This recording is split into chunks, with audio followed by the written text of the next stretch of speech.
밤 10시. 진성그룹 강태준 회장의 저택은 거대한 박물관처럼 고요했다. 대리석 바닥은 거울처럼 빛났고 높은 천장에서 쏟아지는 샹들리에의 불빛은 모든 사물에 차가운 윤곽을 부여했지만 온기는 없었다. 한서연은 2층 복도 끝 거대한 통유리창 앞에 서서 어둠에 잠긴 정원을 내려다보고 있었다. 3년 전 대한민국 최고의 건축가가 설계했다는 이 집은 그녀에게는 화려한 감옥과 다름없었다.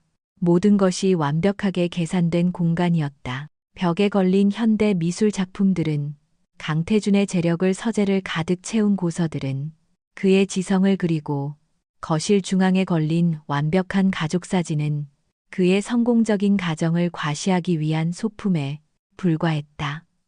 사진 속에서 그녀는 값비싼 드레스를 입고 세상에서 가장 행복한 아내처럼 미소 짓고 있었고, 남편의 품에 안긴 아들 민준이는 조금은 겁먹은 듯한 표정이었다. 그 사진을 찍던 날 태준은 민준이가 웃지 않는다는 이유로 아이에게 소리를 질렀었다.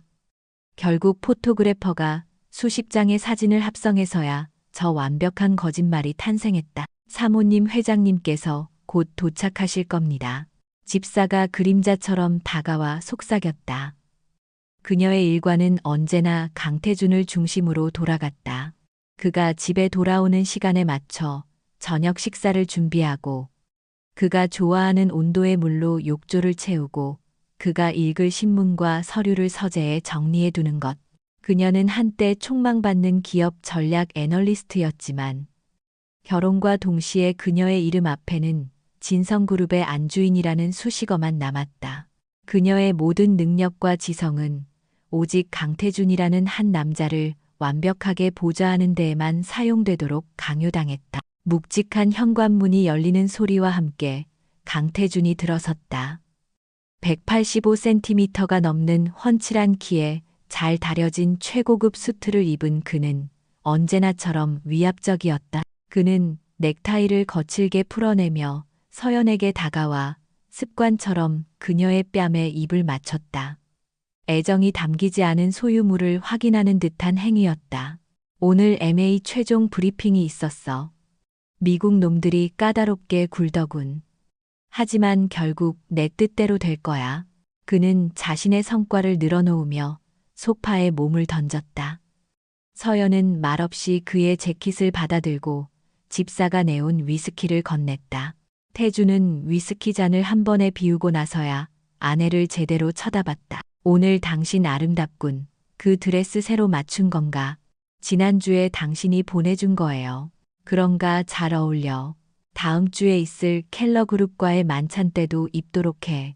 당신은 내 얼굴이니까 완벽해야지. 그의 말에는 언제나 나라는 주어가 중심에 있었다. 그녀는 그의 성공을 빛내주는 가장 비싼 트로피였다. 서연은 잠시 망설이다가 오늘 하루 종일 그녀의 마음을 짓누르고 있던 이야기를 꺼냈다. 오늘 민준이 상담 결과가 나왔어요. 태주는 미간을 찌푸렸다. 그의 완벽한 세계에서 아들 민준은 유일한 균열이었다. 5살짜리 아이는 아버지를 극도로 두려워했고 낯선 사람들 앞에서는 입을 닫아버리는 선택적 함구증 초기 증상을 보이고 있었다. 그래서 의사가 뭐라고 하던가 그는 대수롭지 않다는 듯 물었다. 서연은 가방에서 서류 봉투를 꺼내 그에게 내밀었다. 아동심리상담센터의 소견서였다. 전문적인 치료가 시급하대요. 아이가 느끼는 불안감이 심각한 수준이라고. 아버지와의 관계 개선이 무엇보다 중요하다고 했어요. 당신이 조금만이라도 시간을 내서. 태주는 소견서를 읽는 둥 마는 둥 하더니 테이블 위로 던져버렸다. 그의 얼굴에 노골적인 짜증이 어렸다. 한서연. 지금 장난하는 건가? 내가 얼마나 중요한 시기인지 몰라.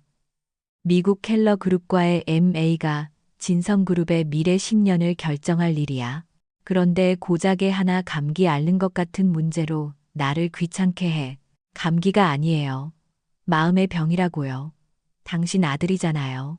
서연의 목소리가 떨렸지만 그녀는 눈을 피하지 않았다. 오직 아들 문제에서만큼은 그녀는 물러설 수 없었다. 내 아들이니까 하는 말이야. 강태준의 아들이 고작 그따위 일로 나약한 모습을 보여선 안 돼. 다음 주 만찬 때까지 고쳐놔. 무슨 수를 써서라도 켈러 그룹 회장 부부가 아이를 보고 싶어 했으니 그날 민준이는 완벽하게 웃고 인사해야 할 거야. 알아들었어. 이건 명령이야. 그의 목소리는 얼음장처럼 차가웠다. 그는 아들의 상처를 치료의 대상으로 본 것이 아니라 자신의 명성에 흠집을 내는 결함으로 취급했다. 그 순간 서연의 마음속에서 무언가 마지막 끈이 끊어지는 소리가 났다. 지난 6년간 억눌러왔던 모든 희망과 미련이 산산조각 났다. 그녀는 더 이상 이 남자가 변할 수 있다는 기대를 하지 않기로 했다. 알겠어요. 그녀는 짧게 대답했다. 그녀의 순종적인 대답에 만족한 듯 태주는 자리에서 일어나 서재로 향했다. 피곤하군. 먼저 잠자리에 들지. 서재 문이 닫히고 거실에는 다시 정적이 흘렀다. 서연은 한참 동안 그 자리에 서 있었다. 그녀의 얼굴에서는 모든 감정이 사라져 있었다. 그저 텅 빈 차가운 무표정만이 남아 있었다. 그녀는 조용히 태준이 던져버린 소견서를 집어들었다. 그리고 그것을 조각조각 찢어 벽난로 속에 던져버렸다. 더 이상 설득도 애원도 필요 없었다. 자정이 넘은 시간. 저택의 모든 불이 꺼지고 태준의 코 고는 소리가 2층 전체에 낮게 울려 퍼질 때 서연은 조용히 침대에서 빠져나왔다. 그녀의 움직임은 신중하고 단호했다. 드레스룸 가장 깊숙한 곳, 태주는 존재조차 모르는 작은 금고에서 그녀는 몇 가지 물건을 꺼냈다. 위조된 신분증과 여권 다른 사람 명의의 대포폰 그리고 지난 몇 년간 비상금을 털어 조금씩 모아둔 현금 다발과 무기명 채권이었다. 그녀는 이 모든 것을 작은 여행 가방에 담았다. 이것은 충동적인 가출이 아니었다. 오랫동안 아주 오랫동안 준비해온 탈출이었다. 그녀는 민준의 방으로 갔다. 아이는 새근새근 잠들어 있었다. 그녀는 아들의 곁에 웅크리고 앉아 한참 동안 아이의 얼굴을 쓸어보았다. 이 지옥 같은 곳에서 아들을 구해내야 했다. 더 이상 아버지를 무서워하며 자신의 감정을 죽이는 아이로 자라게 할 수는 없었다. 민준아, 엄마랑 가자. 이제 아무도 널 무섭게 하지 않는 곳으로. 그녀는 속삭이며 아이가 가장 아끼는 곰 인형을 품에 안겨주고 아이를 조심스럽게 담요로 감싸 안아 들었다. 아이는 잠결에 엄마의 품으로 더 파고들었다. 서연은 마지막으로 태준의 서재에 들렀다. 거대하고 위압적인 마호가니 책상 위에 그녀는 미리 준비해둔 서류 한 장을 올려놓았다. 이혼 서류였다. 재산 분할 청구 항목은 비어 있었다. 위자료도 요구하지 않았다.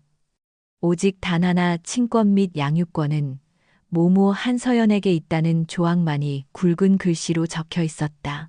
그녀는 그 옆에 자신의 결혼 반지를 조용히 빼서 올려놓았다. 10캐럿짜리 다이아몬드는 차가운 빛을 뿜어내며 그녀의 지난 6년을 조롱하는 듯했다. 그녀는 마지막으로 집을 둘러보지 않았다. 미련은 없었다.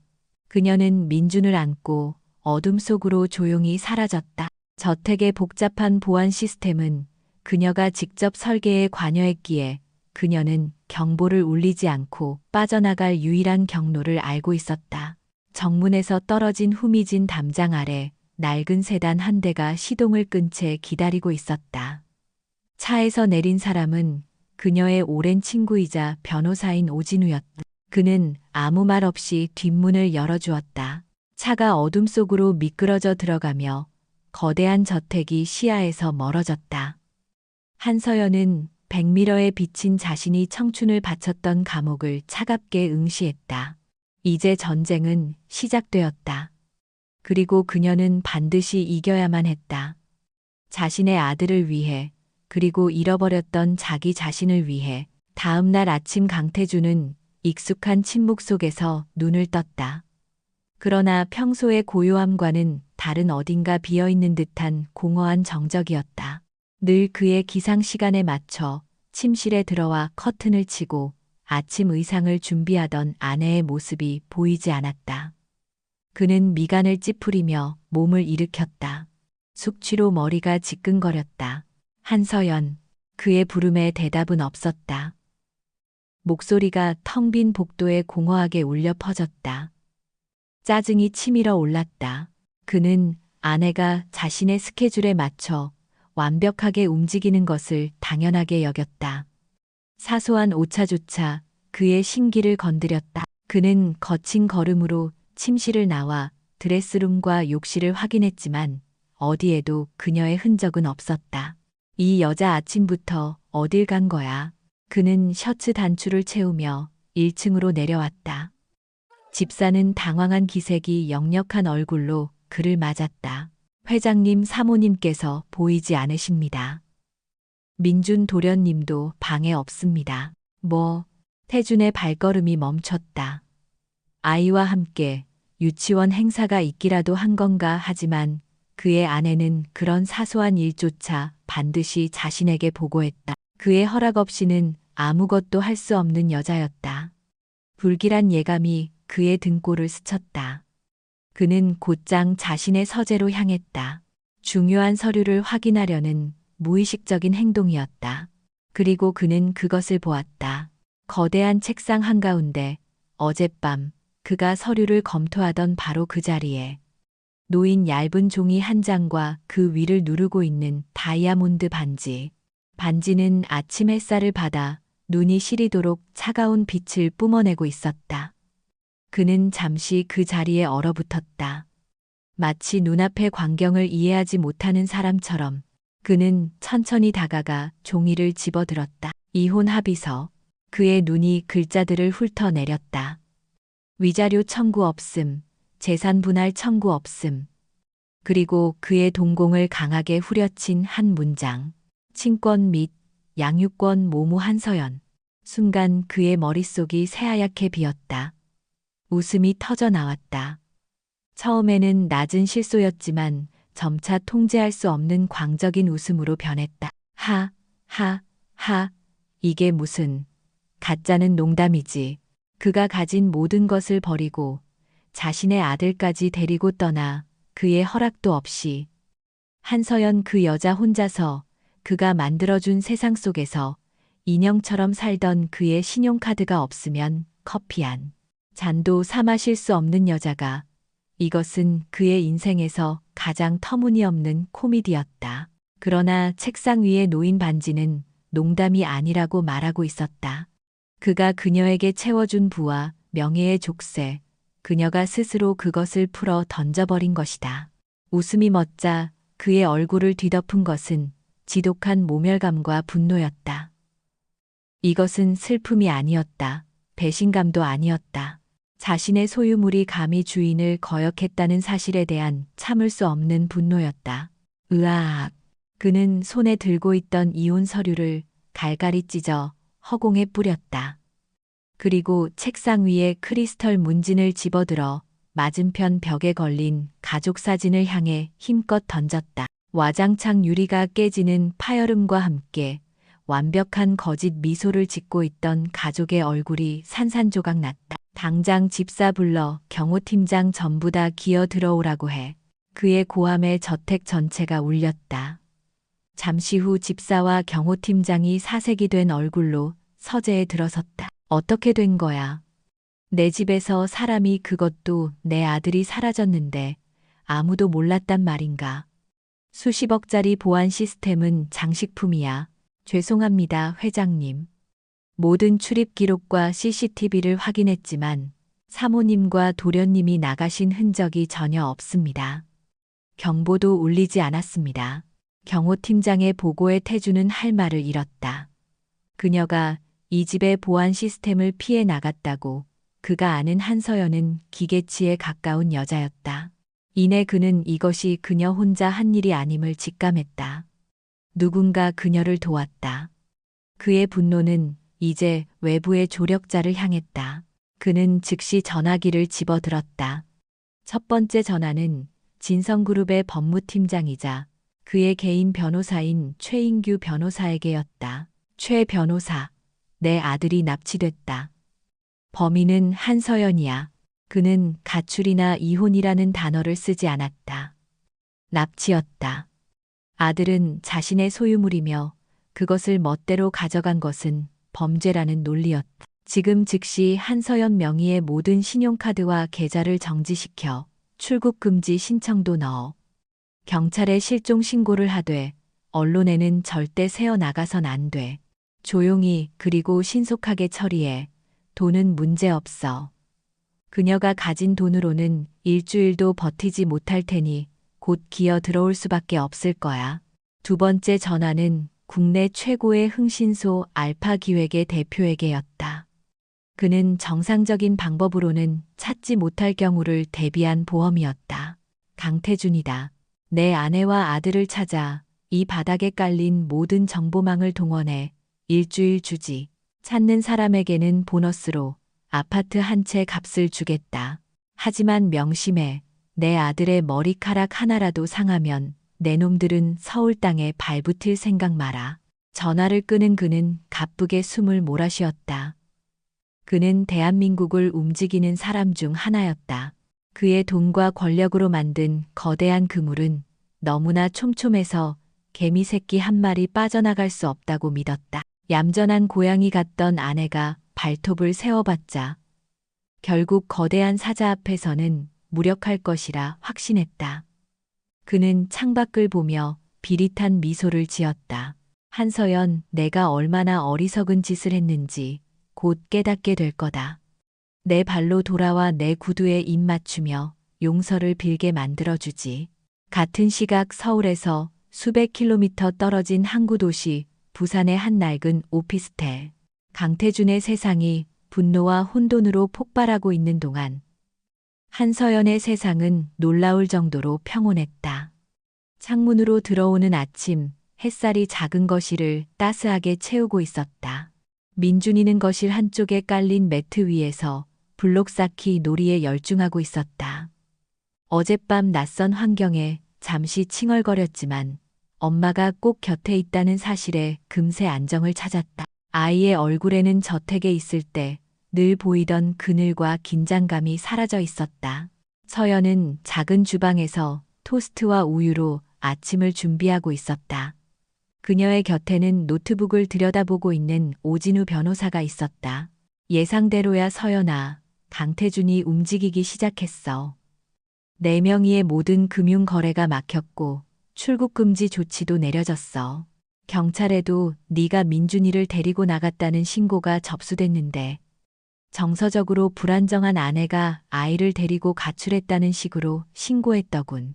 언론 통제도 철저하게 하고 있어. 오진우의 말에 서연은 조금도 놀라지 않았다. 그녀는 버터를 바른 토스트를 접시에 담으며 담담하게 말했다. 그럴 줄 알았어. 그는 언제나 자신을 피해자로 만들지. 하지만 납치가 아니라 가출로 신고한 건 의외네. MA 때문에 여론을 의식해서겠지. 그럴 가능성이 커. 지금은 최대한 조용히 널 압박해서 데려오려고 할 거야. 현금은 얼마나 버틸 수 있겠어. 몇 달은 문제 없어. 그리고 그가 모르는 내 결혼 전 비자금 계좌도 있고 문제는 시간이야. 그가 가진 정보력으로 여기를 찾아내는 건 시간 문제일 뿐이야. 그럼 다음 계획은? 오진우가 걱정스럽게 물었다. 서연은 창가로 다가가 부산항을 내려다보았다. 거대한 컨테이너 선들이 바쁘게 움직이고 있었다.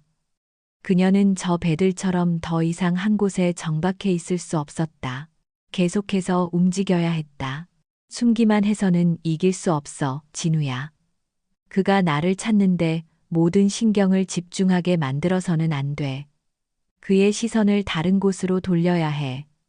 더 크고 더 골치 아픈 문제로. 그녀는 오진우를 돌아보았다. 그녀의 눈은 더 이상 순종적인 아내의 눈이 아니었다. 날카로운 통찰력과 차가운 결단력으로 빛나는 전략가의 눈이었다.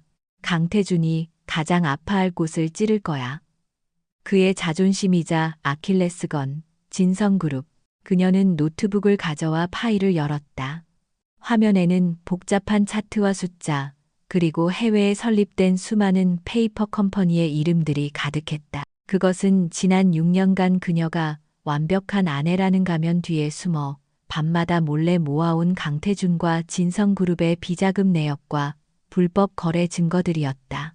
강태준은 그녀를 아름다운 장식품으로만 여겼지만 그녀는 그의 서재에 있는 모든 서류를 그냥 지나치지 않았다.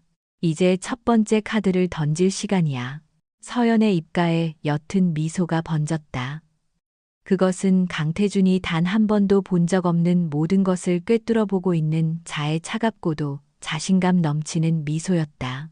일주일이 흘렀다. 강태준이 동원한 거대한 그물은 텅 비어 있었다. 대한민국에서 가장 유능하다는 흥신소 직원들과 진성그룹의 정보팀은 흔적도 없이 사라진 두 사람 앞에서 속수무책이었다. 한서연은 증발해버린 것 같았다. 그녀의 신용카드 사용 내역, 교통카드 기록, 인터넷 접속 로그는 일주일 전 그날 밤을 기점으로 완벽하게 끊겨 있었다. 그녀의 부모님과 유일한 친구였던 이들의 집 주변에는 24시간 감시가 붙었지만 개미 새끼 한 마리 얼씬하지 않았다. 사라졌다고 그게 무슨 말 같지도 않은 소리야. 강태준은 자신의 집무실에서 전화기 너머로 고함을 질렀다. 수화기 반대편에 있는 알파기획 대표의 목소리가 작게 떨렸다. 죄송합니다, 회장님. 이건 아마추어의 솜씨가 아닙니다. 모든 CCTV 동선을 피했고 대포폰과 현금만 사용하고 있습니다. 마치 처음부터 도주를 완벽하게 계획한 전문가 같습니다. 전문가네 집에서 살림만 하던 여자가 전문가라고. 태주는 어이가 없다는 듯 코웃음을 쳤지만 마음 한구석에서는 불쾌한 불안감이 싹트고 있었다. 그는 한서연을 1 더하기 1도 계산 못하는 여자처럼 취급했지만 결혼 전 그녀가 월스트리트의 헤지펀드에서 스카우트 제의까지 받았던 수재였다는 사실을 애써 잊고 있었다. 그는 그녀의 날개를 꺾어 자신의 세장에 가둬놓았다고 생각했다. 하지만 그녀가 스스로 날개를 다시 펼치고 날아오를 준비를 하고 있었을 줄은 꿈에도 몰랐다. 그는 거칠게 전화를 끊고 넥타이를 느슨하게 풀었다. 분노는 서서히 초조함으로 변해가고 있었다. 그의 완벽한 통제에 균열이 생겼다. 그리고 그 균열은 하필이면 그의 인생에서 가장 중요한 시기에 벌어졌다. 책상 위 모니터에 미국 넥서스 로보틱스의 CEO 존 켈러의 얼굴이 떠올랐다. 화상회의가 시작될 시간이었다. 태주는 순식간에 표정을 바꾸었다. 초조함과 분노를 지우고 자신감 넘치고 여유로운 진성그룹 회장의 얼굴로 돌아왔다. 반갑네 존. 서울의 아침은 아주 상쾌하군. 자네 얼굴을 보니 더 상쾌해지는 것 같네, 태준. 최종 인수 조건에 대한 우리 측 검토가 끝났네. 몇 가지 세부 사항만 조율하면 되겠어. 회의는 순조롭게 진행되는 듯했다. 수조 원이 오가는 거대한 MA의 마지막 단계였다. 넥서스 로보틱스의 인공지능 기술은 진성그룹이 미래 성장 동력으로 점찍은 스마트시티 건설의 핵심이었다. 이 계약만 성사되면 진성그룹은 단숨에 국내 재계 서열을 뒤바꿀 수 있었다. 그러나 존 켈러는 노련한 사업가였다. 그는 대화 말미에 무심한 듯 한마디를 던졌다. 그런데 다음 주 만찬은 예정대로 진행되는 건가? 내 아내가 자네의 아름다운 아내와 귀여운 아들을 만나길 고대하고 있는데 말이야. 안정적인 가정은 성공한 리더의 가장 중요한 덕목 중 하나지. 태준의 심장이 차갑게 내려앉았다. 존의 말은 단순한 안부 인사가 아니었다. 오너의 사생활 리스크까지 철저하게 검토하는 미국 기업 문화의 단면이자 은근한 압박이었다. 태준은 완벽하게 표정을 관리하며 웃어 보였다. 물론이네 존. 내 아내도 당신 부부를 만날 생각에 들떠있더군. 아이가 최근 가벼운 감기에 걸려서 최상의 컨디션으로 당신들을 맞이하고 싶어하는 내 아내의 과보호가 조금 발동했을 뿐이야. 그거 다행이군.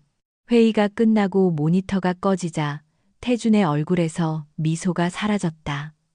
그는 주먹으로 책상을 내리쳤다. 제기랄.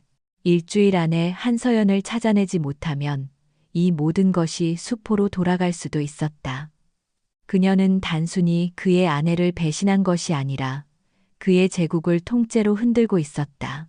그는 반드시 그녀를 찾아내 무릎 꿇리고 이 모든 것을 제자리로 돌려놓아야만 했다. 서울의 다른 한편, 복잡한 도심의 한 우체국. 오진우 변호사는 모자와 마스크로 얼굴을 가린 채 창구 앞에 서 있었다. 그는 장갑을 낀 손으로 두툼한 서류 봉투를 직원에게 걸렴. 발신인 주소는 허위였고 모든 비용은 현금으로 지불했다. 봉투의 수신인은 금융감독원 자본시장 조사국 박철민 수석조사관이었다. 박철민 조사관은 재계의 저승사자로 불릴 만큼 한 번 물면 절대 놓지 않는 집요한 인물로 정평이 나 있었다.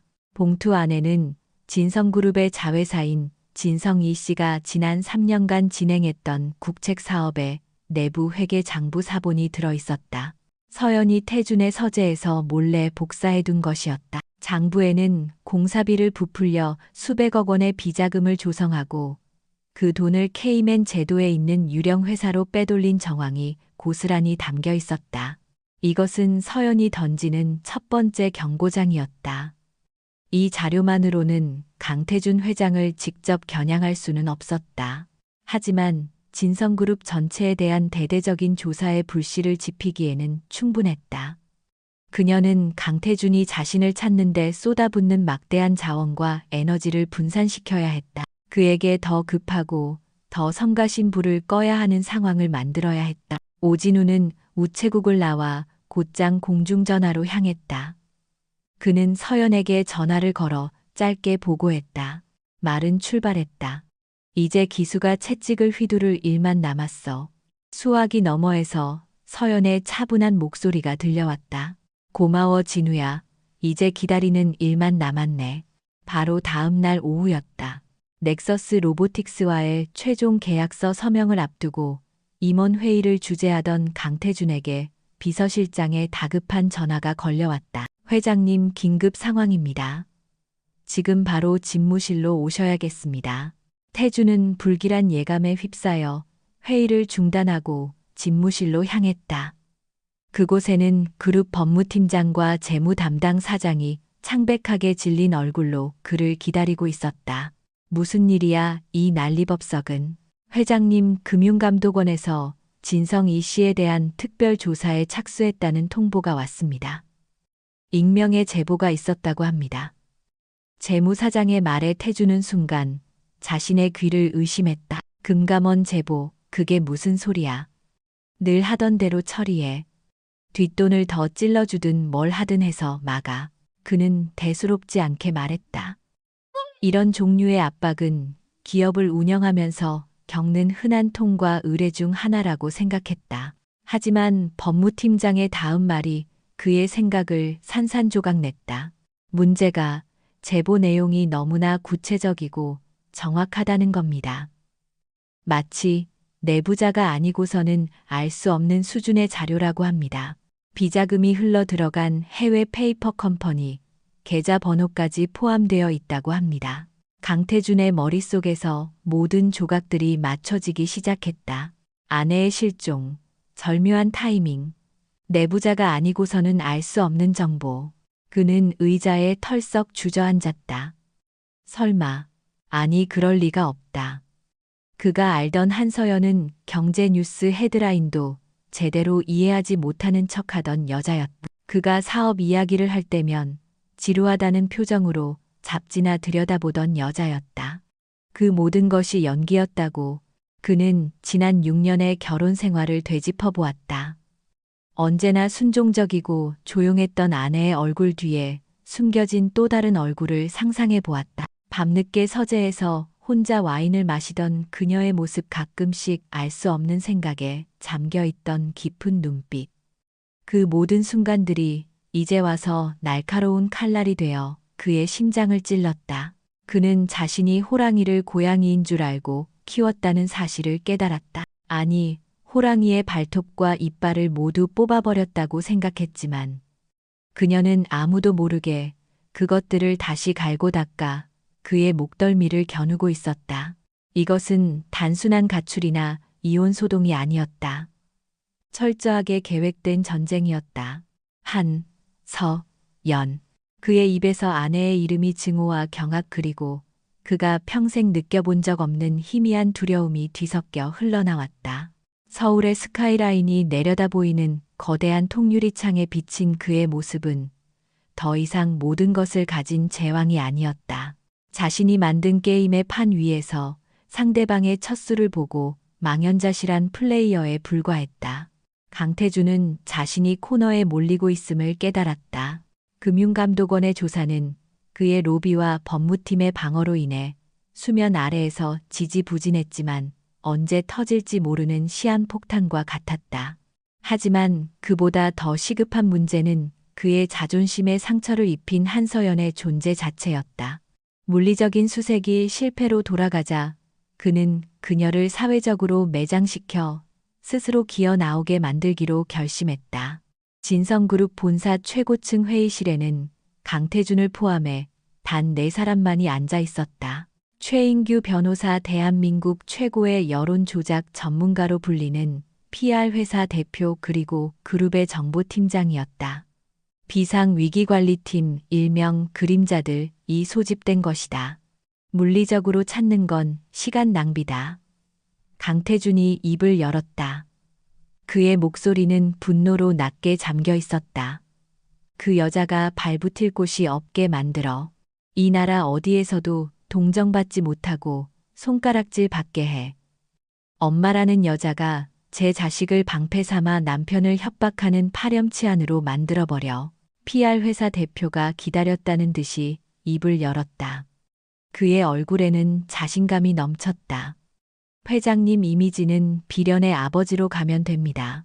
아픈 아들을 데리고 사라진 아내를 애타게 찾는 남편. 대중은 언제나 감성적인 서사에 약합니다. 저희가 거래하는 언론사를 통해 독점 인터뷰 기사를 내보내겠습니다. 회장님의 눈물 어린 호소, 텅 빈 아이의 방. 완벽한 그림이 나올 겁니다. 한서연은 정신적으로 불안정하고 과대망상 증세가 있는 것으로 포장해야 합니다. 결혼 전부터 우울증 병력이 있었다고 흘리고 최근 회장님의 MA 성공에 대한 스트레스로 증세가 악화되었다는 스토리를 만들 겁니다. 불안정한 엄마로부터 아들을 구해야 한다. 이것이 우리가 대중에게 심어줄 프레임입니다. 강태준의 입가에 잔인한 미소가 걸렸다. 이것이 바로 그가 원하던 것이었다. 진실 따위는 중요하지 않았다. 대중이 믿는 것이 곧 진실이 되는 세상이었다. 그리고 그는 대중의 믿음을 살 충분한 돈과 권력을 가지고 있었다. 작전은 신속하고 조직적으로 실행되었다. 다음 날 대한민국에서 가장 발행 부수가 많은 신문 일면에 강태준의 독점 인터뷰가 실렸다.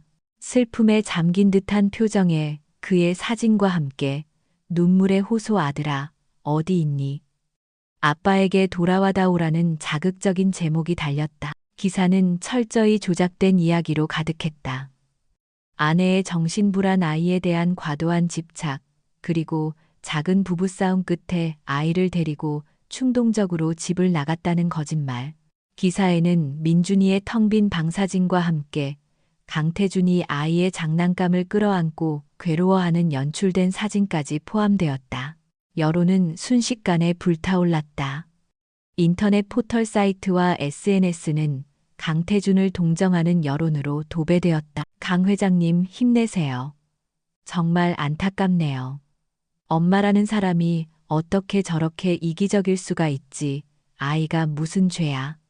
정신병 있는 여자는 위험하다. 빨리 아이를 찾아야 한다. 진성그룹 불매 운동하려 했는데 회장님이 저렇게 가정적인 분인 줄 몰랐네요. 응원합니다. 강태준은 자신의 사무실에서 실시간으로 쏟아지는 여론 반응을 보며 흡족한 미소를 지었다. 그는 승리를 확신했다. 한서연, 내가 어디에 숨어 있든 이 기사들을 보고 있겠지. 이제 너는 대한민국에서 가장 비난받는 여자가 됐다. 돈도 명예도 여론도 모두 빼앗긴 내가 할 수 있는 건 아무것도 없어.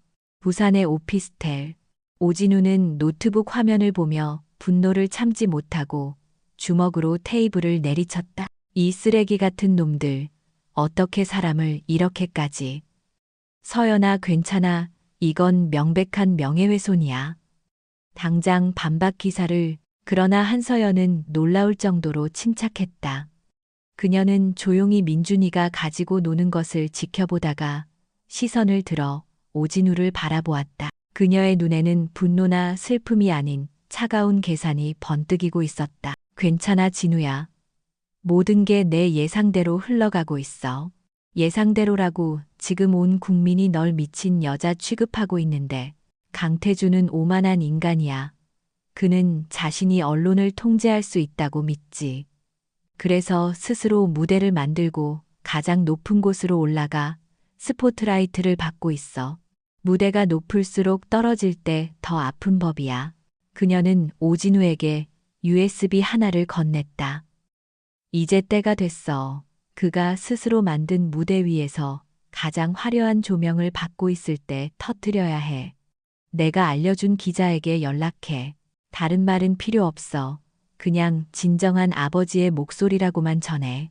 그날 밤 주류 언론이 아닌 권력에 굴하지 않는 탐사보도로 유명한 독립 인터넷 언론 진실의 눈 홈페이지에 짧은 기사 하나가 올라왔다.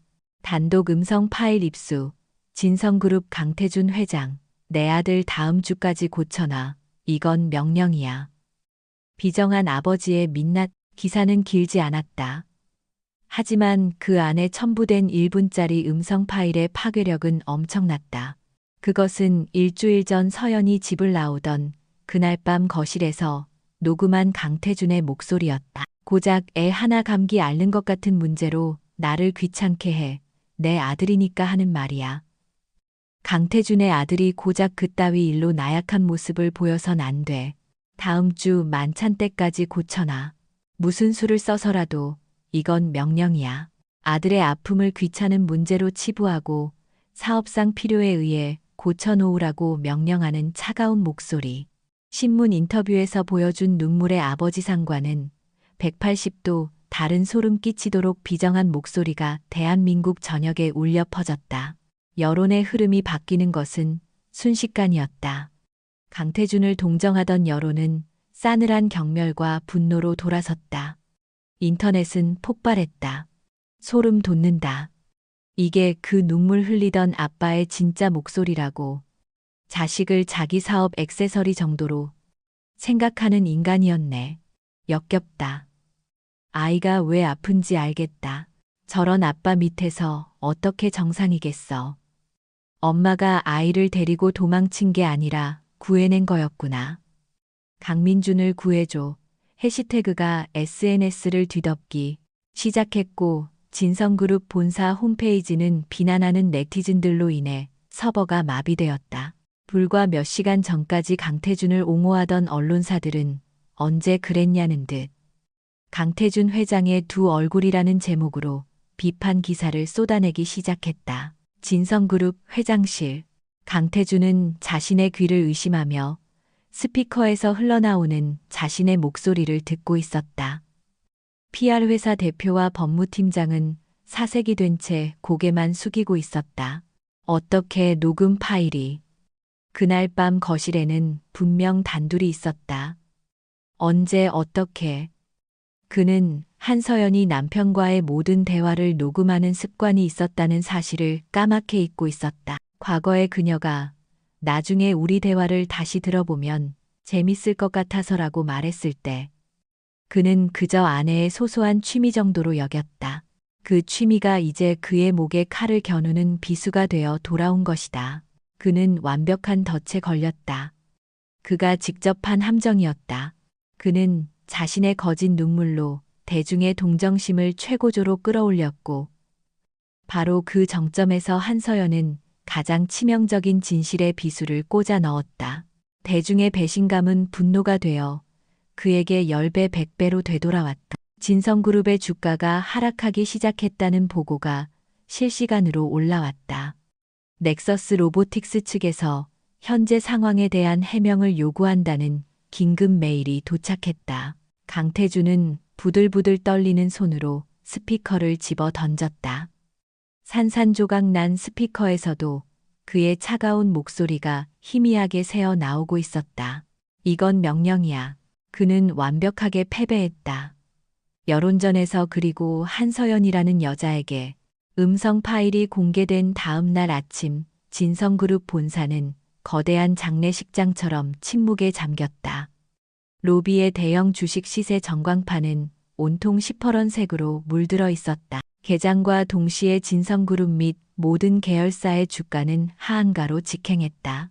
직원들은 숨을 죽인 채 서로의 눈치만 살폈고 쉴 새 없이 울려대는 항해 전화가 건물의 공기를 날카롭게 갈랐다. 강태준은 살얼음판 같은 분위기의 긴급 이사회에 앉아 있었다. 불과 며칠 전까지만 해도 그의 말 한마디에 절대적으로 복종하던 이사들은 이제 노골적인 비난과 의심의 눈초리를 보내고 있었다. 그의 가장 큰 후원자이자 그룹의 2대 주주인 숙부 강만호가 포문을 열었다. 태준아, 이게 지금 무슨 꼴이냐. 내 사생활 문제 때문에. 하룻밤 사이에 그룹 시가총액 수조 원이 증발했어. 평생을 바쳐 이 그룹을 일군 선대 회장님을 뵐 낯이 없다. 숙부님, 이건 계획된 음해입니다. 제가 곧 음해 자네 목소리가 담긴 녹음 파일이 온 세상에 퍼졌는데 아직도 그런 소리가 나오는가? 넥서스 로보틱스와의 계약은 어떻게 되어가고 있어? 이 상황에서 그들이 자네를 신뢰할 것 같은가? 그 순간 회의실 문이 열리고 비서가 창백한 얼굴로 들어와 태준에게 귓속말을 했다. 넥서스 로보틱스의 존 켈러 CEO가 긴급 화상회의를 요청했습니다. 태준은 불길한 예감 속에서 자신의 집무실로 돌아와 모니터 앞에 앉았다. 화면에 나타난 존 켈러의 얼굴은 어제의 우호적인 사업 파트너가 아니었다. 그는 차가운 판사의 얼굴을 하고 있었다. 태준, 길게 말하지 않겠네. 자네의 스캔들로 인해 우리 이사회는 심각한 우려를 표하고 있네. 자네의 리더십과 도덕성에 대한 근본적인 의문이 제기됐어. 우리는 MA 협상을 무기한 보류하네. 존, 그건 오해야. 시간을 주면. 시간 좋네. 48시간을 주지. 존 켈러가 그의 말을 잘랐다. 48시간 안에 이 모든 상황을 우리 이사회가 납득할 수 있는 수준으로 해결하게. 그렇지 않으면 우리는 이 계약에서 공식적으로 철수할 걸세. 명심하게 태준. 진성그룹이 우리를 필요로 하는 거지 우리가 진성그룹을 필요로 하는 게 아니야. 통화가 끊겼다. 48시간. 그것은 사형 선고나 다름없었다. 모든 것을 잃을 수 있다는 공포가 그의 목을 조여왔다. 그의 이성은 마비되었고 광기 어린 집착만이 남았다. 그는 수화기를 집어들고 알파기획 대표에게 전화를 걸었다. 돈은 얼마가 들어도 상관없어. 법을 어겨도 좋다. 당장 한서연의 부모, 친구, 연관된 모든 인간들을 잡아들여 그 여자 입에서 정보를 토해낼 때까지 모든 수단을 동원해 48시간 안에 그 여자를 내 앞에 데려와. 그는 이제 이성을 잃은 짐승이었다. 하지만 그가 발악하며 마지막 발톱을 휘두르려던 바로 그 순간 한서연은 그의 숨통을 끊어버릴 마지막 카드를 꺼내 들었다. 밤 9시. 탐사보도 전문 매체 진실의 눈 홈페이지가 다시 한번 대한민국을 뒤흔들었다. 진성게이트 극비의 이중장부 강태준 회장의 비자금과 정관계 로비 리스트 전격 공개. 이번에는 단순한 음성 파일이 아니었다.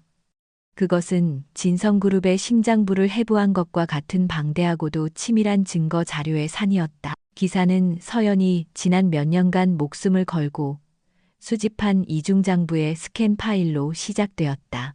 세무당국에 보고된 깨끗한 장부 안은 별개로 실제 수익과 비자금 흐름이 낱낱이 기록된 비밀 장부였다. 기자들은 서연이 제공한 자료를 바탕으로 돈의 흐름을 한눈에 볼 수 있는 인포그래픽을 만들어 첨부했다. 진성, 이 씨에서 부풀려진 공사비, 케이맨 제도의 유령회사 베리타스 홀딩스, 스위스 비밀 계좌, 다시 한국으로 들어와 흩어지는 검은 돈의 행렬, 그리고 마침내 기사의 마지막 부분에 로비 리스트가 공개되었다. 현직 국회의원, 전직 장관, 검찰 고위 간부, 국세청 관료들의 이름이 코드명으로 적혀 있었다. 코드명 자체로는 누구인지 알 수 없었지만 돈이 전달된 날짜와 액수, 그리고 그 직후 진성그룹이 따낸 대규모 광급 공사나 세무조사 무마와 같은 특혜들이 나란히 정리되어 있었다. 이것은 빼도 박도 못하는 부패한 권력과 재벌의 추악한 공생관계를 증명하는 결정적인 증거였다. 기사는 한때 진성그룹의 최고위층에 있었던 내부 고발자의 양심선언이라는 문구로 끝을 맺었다. 한서연의 이름은 없었지만 이 정보의 신뢰도를 하늘 끝까지 끌어올리는 효과를 가져왔다. 파장은 이전과는 비교할 수 없을 정도로 거대했다. 대한민국 전체가 발칵 뒤집혔다. 이것은 더 이상 한 재벌 총수의 사생활 스캔들이 아니었다. 나라의 근간을 뒤흔드는 거대한 권력형 비리 진성 게이트였다. 질질 끌던 금융감독원은 더 이상 버틸 수 없었다. 검찰총장은 대국민 담화를 발표하고 서울중앙지검에 특별수사본부를 설치하여 성역 없는 수사를 하겠다고 선언했다. 대통령실마저 한 점 의혹 없이 철저한 수사를 촉구한다는 입장을 발표했다. 다음 날 아침 주식시장이 열리자마자 진성그룹 주식은 거래가 정지되었다. 강태준은 자신의 집무실에 홀로 앉아 있었다. 그는 텅 빈 눈으로 창밖을 바라보고 있었다. 그가 평생을 바쳐 쌓아 올린 제국이 모래성처럼 무너져 내리는 소리가 들리는 듯했다. 전화기는 불이 나도록 울렸지만 그는 받지 않았다.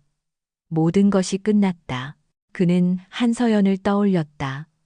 조용하고 아름답고 순종적이었던 아내. 그는 그녀를 자신의 발 아래에 두었다고 생각했다. 하지만 그녀는 그의 발밑에서부터 그가 세운 성의 가장 깊은 기반을 조용히 파먹고 있었던 것이다. 그녀는 분노나 증오로 이 일을 벌인 것이 아니었다. 그녀는 차가운 이성과 치밀한 계획으로 마치 기업 인수합병을 진행하듯 그의 인생 자체를 적대적 애매히해버렸다. 그때였다. 쾅. 집무실의 육중한 문이 거칠게 열렸다. 비서의 만류도 소용없었다. 날카로운 눈빛의 사내들이 쏟아져 들어왔다. 그들은 사복 차림이었지만 몸에 밴 위압감은 경찰이나 군인과도 달랐다. 가장 앞장선 남자가 다가와 그의 눈앞에 신분증과 서류를 펼쳐 보였다. 강태준 씨 서울중앙지검 특수부입니다. 특정 경제범죄가중 처벌법상 횡령 및 뇌물공여 혐의로 귀하의 사무실과 자택에 대한 압수수색 영장을 집행하겠습니다. 강태준은 아무런 저항도 하지 못했다. 검찰 수사관들이 그의 사무실을 헤집고 컴퓨터와 서류들을 상자에 담기 시작했다. 그가 앉아있던 회장 의자, 그가 서명했던 모든 문서들, 그의 권력의 상징이었던 모든 것들이 차가운 증거물로 변해가고 있었다. 그는 더 이상 사냥꾼이 아니었다. 이제 그는 가장 혹독한 사냥터의 한가운데에 던져진 사냥감이었다. 강태준에 대한 검찰의 수사망은 빠르게 조여왔다. 그는 출국 금지 계좌 동결, 그리고 24시간 감시를 당하는 신세로 전락했다.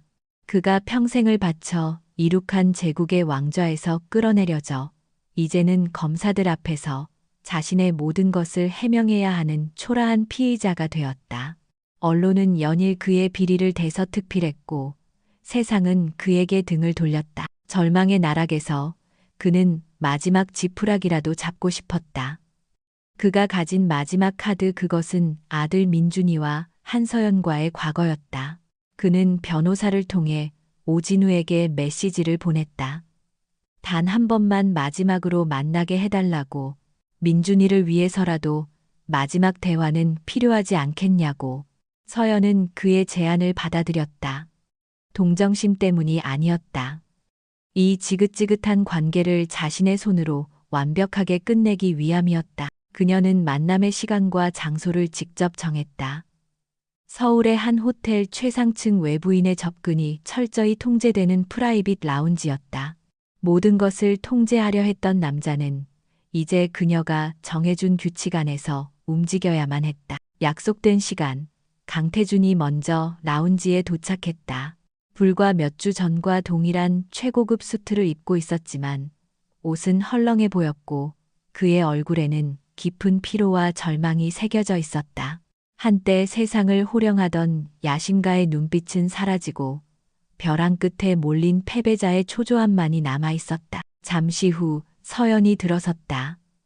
그녀는 화려한 드레스 대신 단정하고 활동적인 비즈니스 캐주얼 차림이었다. 화장기 없는 얼굴은 오히려 그녀의 강인한 의지를 더욱 돋보이게 했다. 그녀의 등장은 공간의 권력 구도를 완전히 바꾸어 놓았다. 그녀는 더 이상 강태준의 아내가 아니었다. 이 전쟁의 승리자 한서연이었다. 태준은 자리에서 일어나 그녀를 마주했다. 그는 잠시 말을 잇지 못했다. 그가 알던 그림자처럼 조용하던 여자는 어디에도 없었다. 서연, 당신. 그가 간신히 입을 열었다. 그의 목소리에는 원망과 애원이 뒤섞여 있었다. 어떻게 우리에게 이럴 수 있어, 우리 가족을. 가족. 서연이 그의 말을 잘랐다.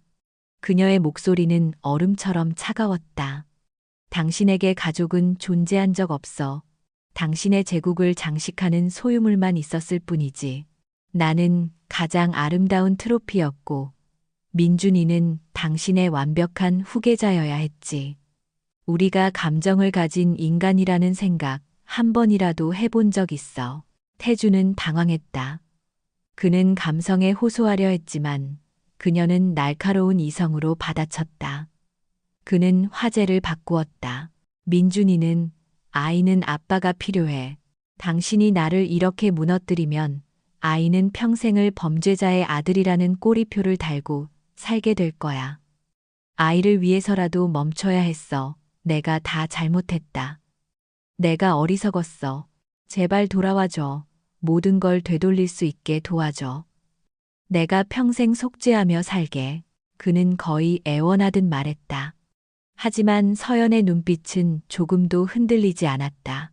민준이는 아빠가 필요해. 맞아. 하지만 자신의 상처를 고쳐놓으라고 명령하는 괴물은 필요 없어. 서연은 그의 말을 그대로 되돌려 주었다. 줬을 뿐이야. 그녀는 가방에서 태블릿 PC를 꺼내 그의 앞에 놓았다. 화면에는 영상 하나가 재생되고 있었다. 휠체어에 앉은 한 노인이었다. 진성그룹의 창업주이자 강태준의 아버지 강건호 전 명예회장이었다. 그는 몇 년 전 뇌졸중으로 쓰러져 말도 제대로 못하는 상태였다. 영상 속에서 강태준은 아버지의 휠체어 앞에 서서 고함을 지르고 있었다. 아직도 정신 못 차렸어요, 아버지. 이 회사는 이제 내 거라고. 당신 시대는 끝났어. 그러니까 제발 인감 내놓고 요양원 구석에 처박혀서 조용히 죽을 날이나 기다리라고. 그것은 강건호 회장이 쓰러지기 직전 서연이 우연히 녹화한 영상이었다. 아버지를 협박해 경영권을 강탈하는 아들의 모습. 이것이 세상에 공개된다면 진성그룹의 도덕성은 회복 불가능한 타격을 입을 것이고 강태준은 페류나라는 낙인까지 찍히게 될 터였다. 그것은 그가 가진 마지막 명예 가문의 이름마저 더럽히는 최후의 카드였다. 이걸 어떻게? 태준은 사색이 되어 중얼거렸다. 당신은 언제나 모든 것을 기록하는 습관이 있었지. 자신의 업적을 과시하기 위해서. 나는 그저 당신의 습관을 조금 다른 용도로 활용했을 뿐이야. 서연이 차갑게 말했다. 나는 아직 이 카드를 쓰지 않았어. 이건 민준이를 위한 내 마지막 보험이야. 그녀는 태블릿을 껐다. 그리고 마지막 제안을 던졌다. 당신에게 선택권을 줄게, 강태준. 첫째, 당신의 모든 혐의를 인정하고 법의 심판을 받아.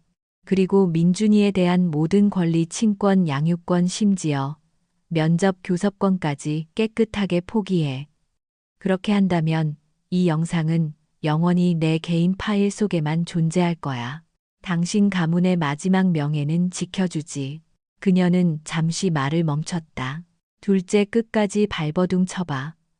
당신의 변호사들을 동원해 법정에서 진흙탕 싸움을 벌이고 양육권 소송까지 제기해. 그렇게 한다면 나는 이 영상을 검찰이 아닌 세상 모든 사람들이 볼 수 있는 곳에 공개할 거야. 당신은 감옥에 가는 것은 물론이고 당신의 아버지를 죽음으로 몰아넣은 아들로 역사에 기록되겠지. 선택해. 모든 것이 명확해졌다. 이것은 협상이 아니었다. 최후 통첩이었다.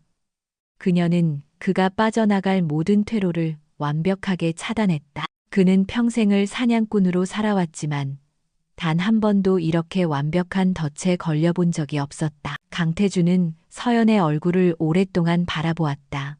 그의 눈에 분노와 증오, 그리고 마침내 깨달음의 빛이 스쳤다. 그는 처음부터 이길 수 없는 싸움을 하고 있었다. 그는 그녀를 전혀 모르고 있었다. 그는 힘없이 웃었다.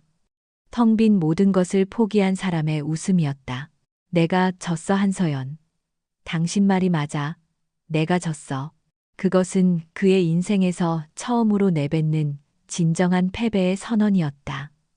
그는 비틀거리며 자리에서 일어나 창가로 다가갔다. 한때 그의 발 아래에 있던 도시의 화려한 야경이 이제는 그를 비웃는 듯했다. 민준이, 우리 아들, 나 같은 아빠를 두었다는 사실은 평생 지울 수 없겠지. 아니, 서연이 단호하게 말했다.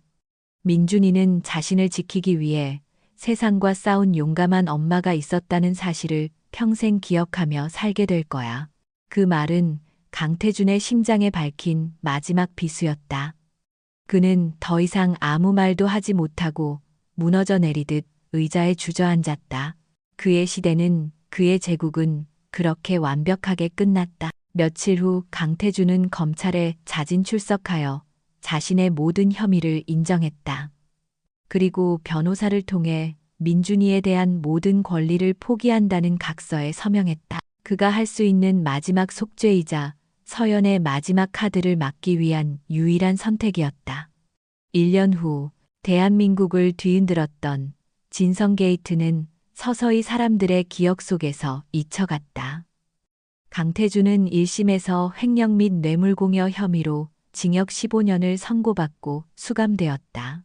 그의 항소는 기각되었고 한때 재계를 호령하던 황제는 차가운 감옥의 죄수 번호로 남게 되었다. 진성그룹은 창업주 일가의 손을 떠나 전문 경영인 체제로 전환되었고 혹독한 구조조정의 칼바람을 맞아야 했다.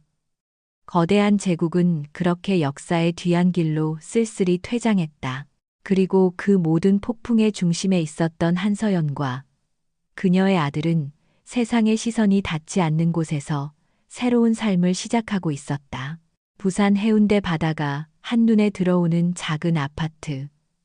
차가운 대리석과 위압적인 샹들리에 대신 따스한 원목 가구와 정오의 햇살이 가득한 곳이었다. 거실 바닥에는 민준이의 장난감 로봇들이 즐거운 전투를 벌인 흔적이 널려 있었고 주방에서는 서연이 구운 쿠키의 달콤한 냄새가 풍겼다. 그곳은 완벽하게 정돈된 박물관이 아니라 사랑과 웃음이 넘치는 진짜 집이었다. 엄마 보세요. 제가 만든 우주선이에요. 이걸 타고 달나라에 갈 거예요. 6살이 된 민준이가 자신이 만든 레고 작품을 자랑하며 서연의 품에 안겼다. 1년 전 아빠의 그림자 아래서 말문을 닫아가던 불안한 아이의 모습은 어디에도 없었다. 민준이는 이제 유치원에서 가장 활발하고 친구들과 어울려 웃고 떠들기 좋아하는 평범하고 행복한 아이가 되어 있었다. 아이의 밝은 웃음소리는 서연이 지난 1년간 치른 전쟁에 대한 가장 큰 보상이었다.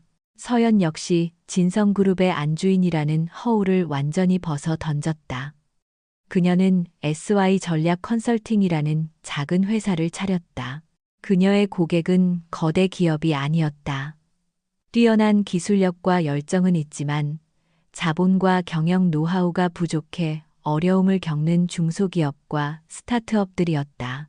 그녀는 자신의 날카로운 분석력과 전략적 사고를 이제는 그들을 돕는 데 사용했다. 대표님, 정말 감사합니다. 대표님 덕분에 저희가 대기업 투자를 유치할 수 있었어요. 이건 정말 기적입니다.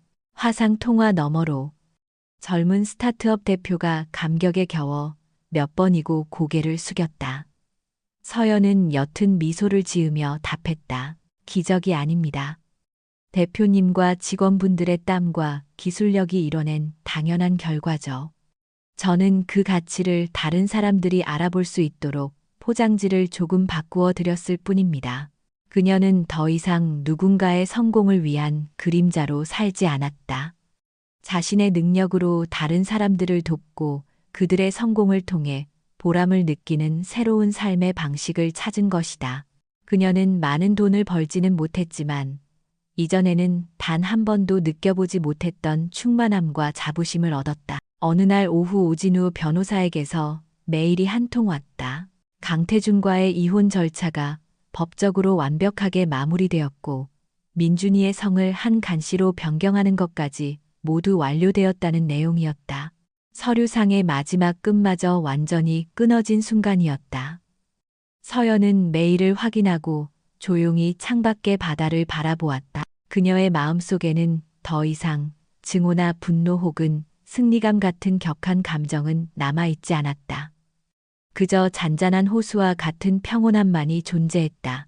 모든 것은 제자리를 찾아갔을 뿐이다.